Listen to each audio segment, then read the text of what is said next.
Jim Harold's Crime Scene is brought to you by Scott eVest. Great clothing plus tons of pockets for your stuff. That's Scott eVest.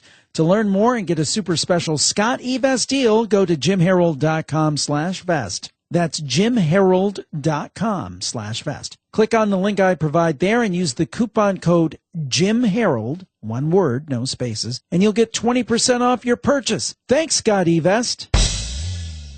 The crimes, the criminals, why did they do it? Who got hurt? Did they meet justice or commit the perfect crime? You'll find all the clues at Jim Harold's Crime Scene.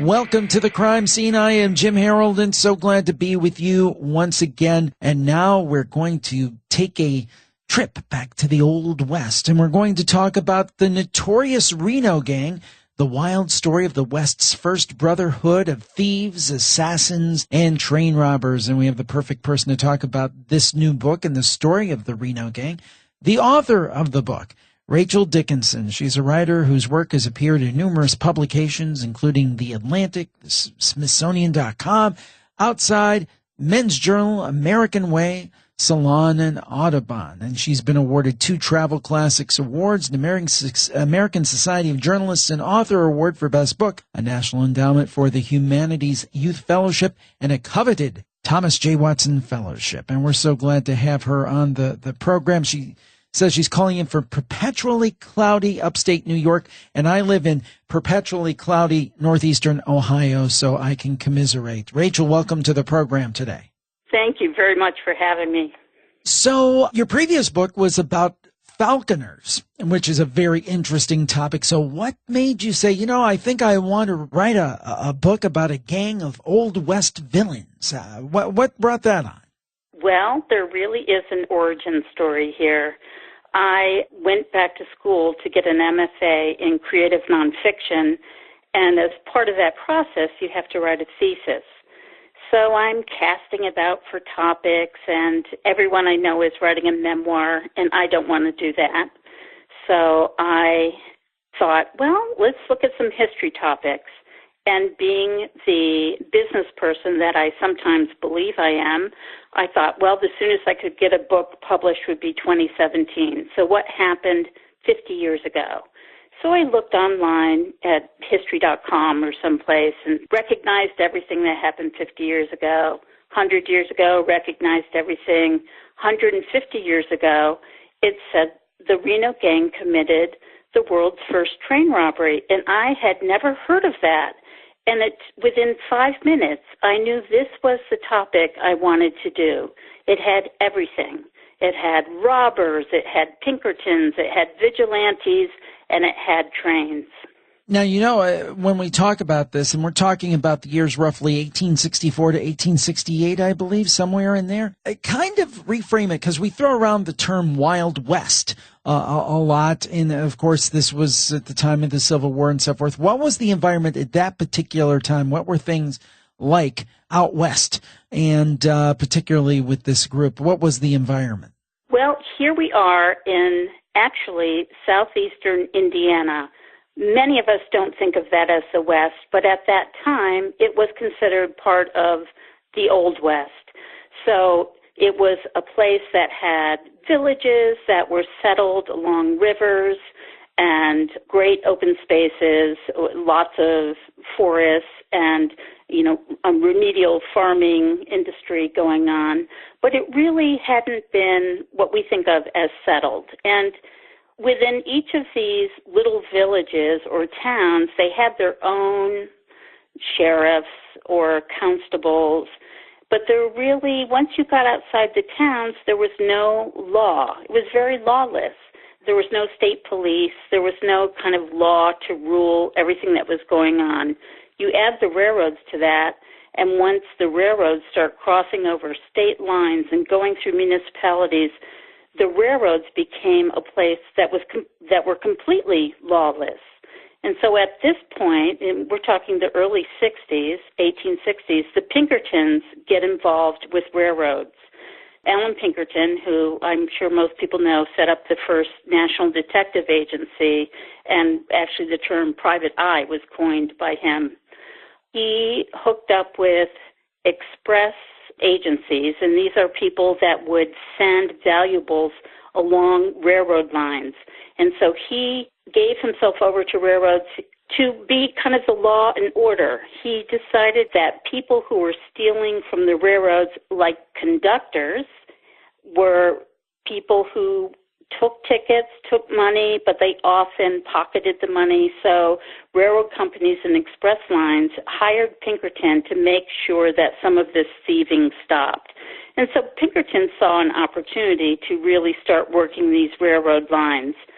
And it set up this kind of perfect storm. Meanwhile, the Reno gang, which is 4 brothers, and then all of their comrades that they meet in the Civil War, come together. They live in this village of burned-out buildings that's owned by the Reno Patriarchy, and there are up to 100 of these ne'er-do-wells living in this little village that no one else lives in except for them.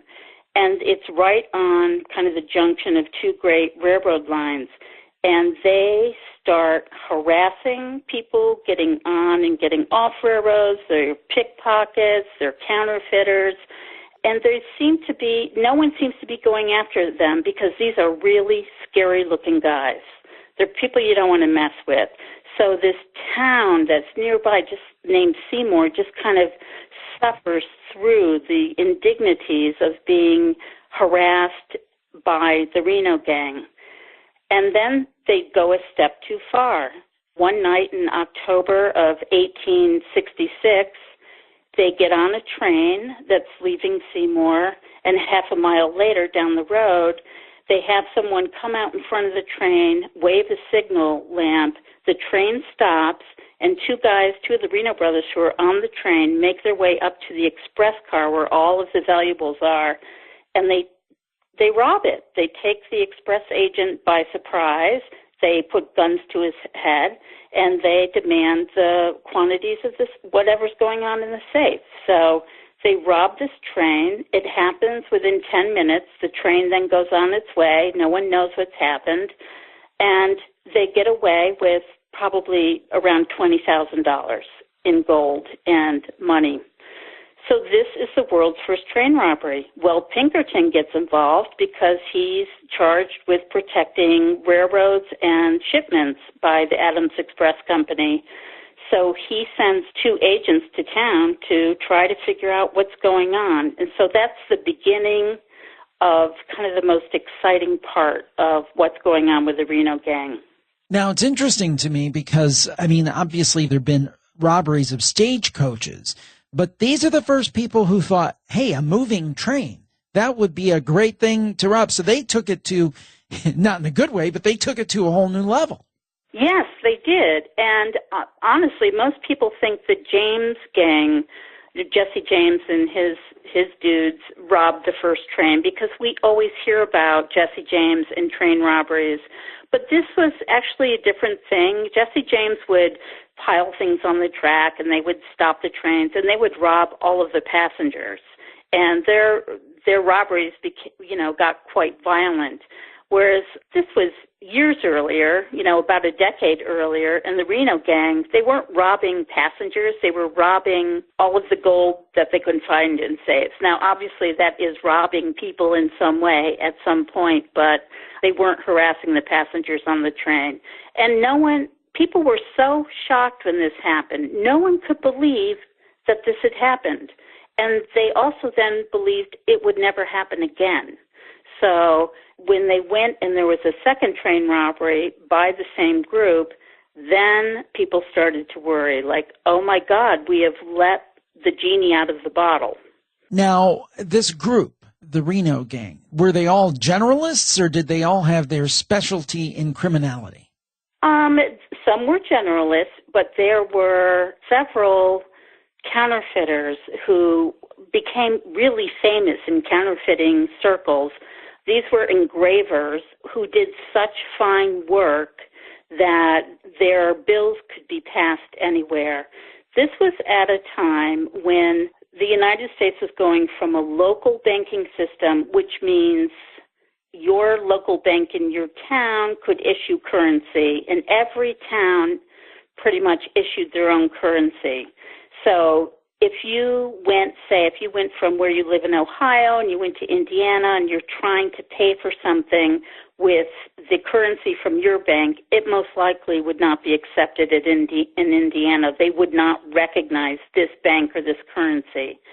So at this point, the federal government decides to create a national currency that were then called greenbacks. And so it was backed by gold, actually. So these bills look very much like the bills we see today. And so they had very elaborate engraving on the front and the back, and you have both lines and figures and letters on these bills. So as the country switched over to this federal banking system, all of these little local engravers that had worked for local banks were out of business. And these are people who are highly skilled, and so many of them turned to counterfeiting because they had the skills to do it. And someone who could do both lines and figures and letters was really highly prized. And two of those people were involved with the Reno gang. So the Reno gang would say they'd rob a post office where a lot of money changed hands in post offices, or a treasury, a county treasury.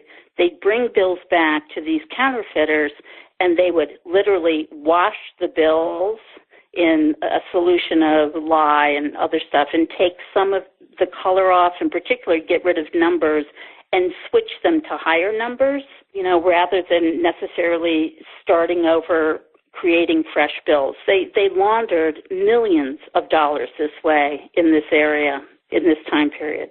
Wow, these are things that I never knew, and I suspect there are a lot of people out there who don't know them either. That's why we're talking to Rachel Dickinson. Her book is The Notorious Reno Gang, the wild story of the West's first brotherhood, thieves, assassins, and train robbers, and we'll be back with her right after this on The Crime Scene.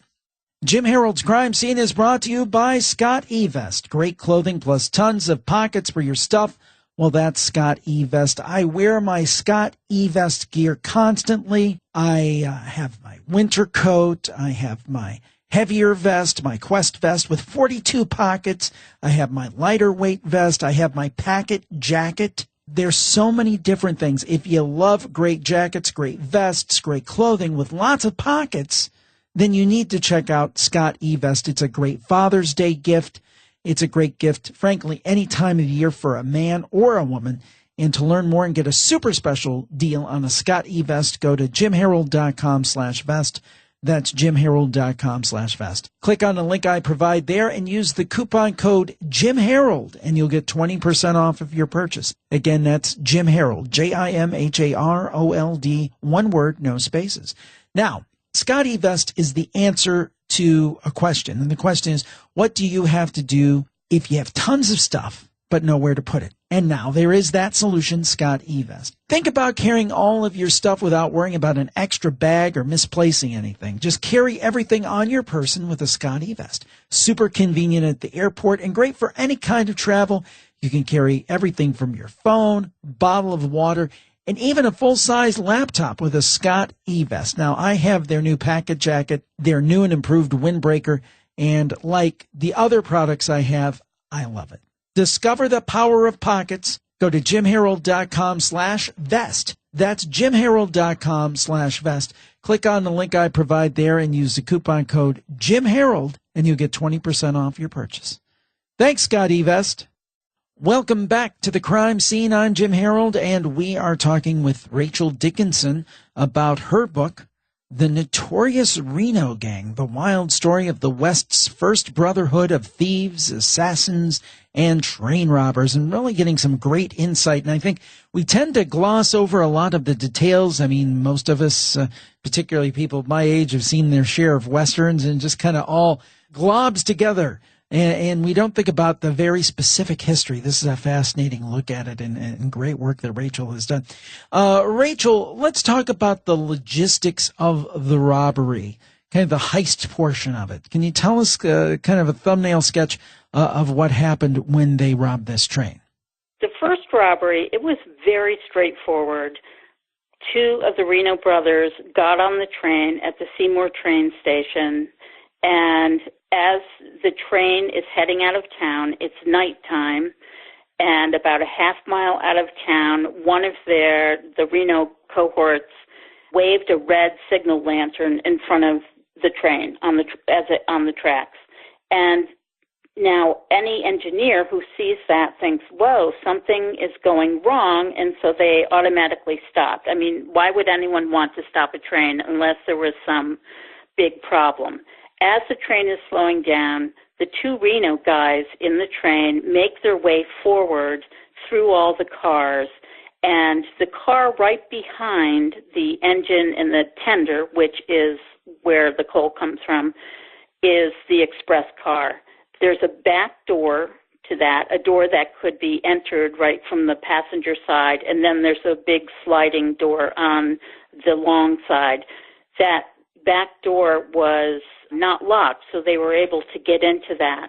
They hold the guns up to the head of the messenger, who's sitting there just astounded. What are these guys doing here? These guys had, the Reno gang had masks on, and they demanded the keys to the safes. There were two safes. One was a small one, and that was of the local safe, and the messenger had the key to that. They open the local safe. They start filling their bags with that.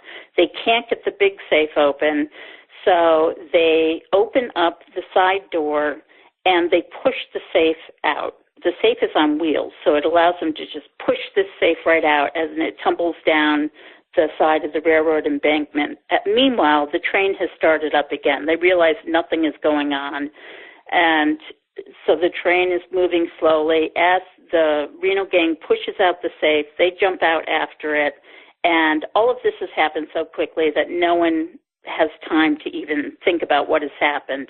The messenger signals for the train to stop again. The engineer and the conductor, go to see the messenger to see what the heck is going on, and he says, I've been robbed. And at that point, it starts this whole long process of looking for the safes, looking for the robbers, getting the Pinkertons involved, getting the Adams Express Company people involved. So there's a whole lot of telegraphing going on at this point and trying to figure out what to do next, how to get the money back, because this is really what they're concerned with. But these Reno gang members, they know that they're working in an area that no one can figure out really what the law is.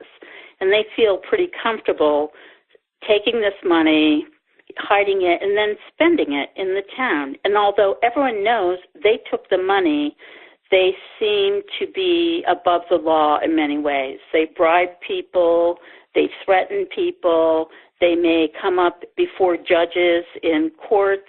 They always manage to get out of it. And if by some chance they end up in a jail, they're really good at breaking out of jail cells. So they seem unstoppable. But when you look at this, it did not end well for them eventually.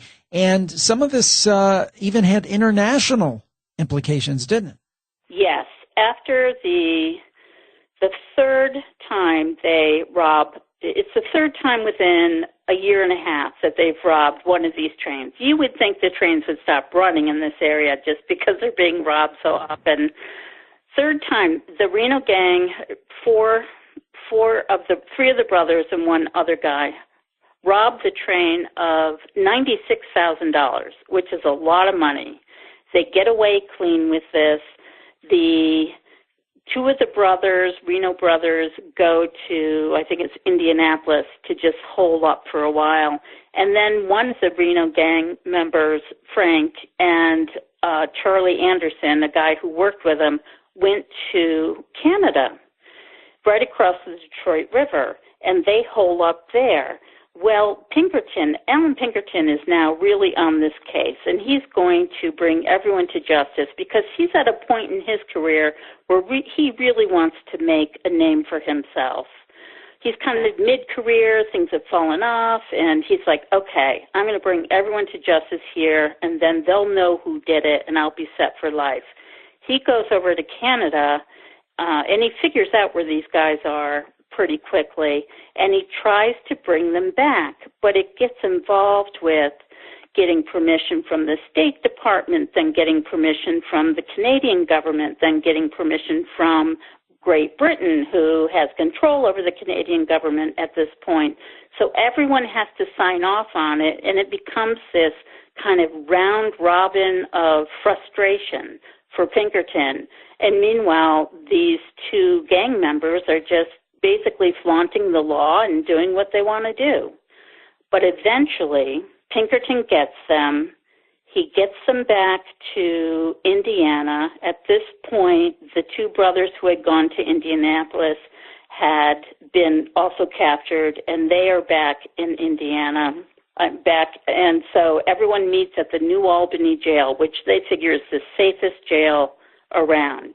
In the meantime, there was another train robber, the fourth train robbery, where members of the Reno gang participated in this, and it was completely botched right from the very beginning. They had tried to enlist the help of the engineer, and the engineer ratted them out to the Pinkertons. So when Pinkerton said, okay, let the robbery go through. So these guys try to rob this train. They open the messenger car door, and it's filled with Pinkertons who start shooting immediately.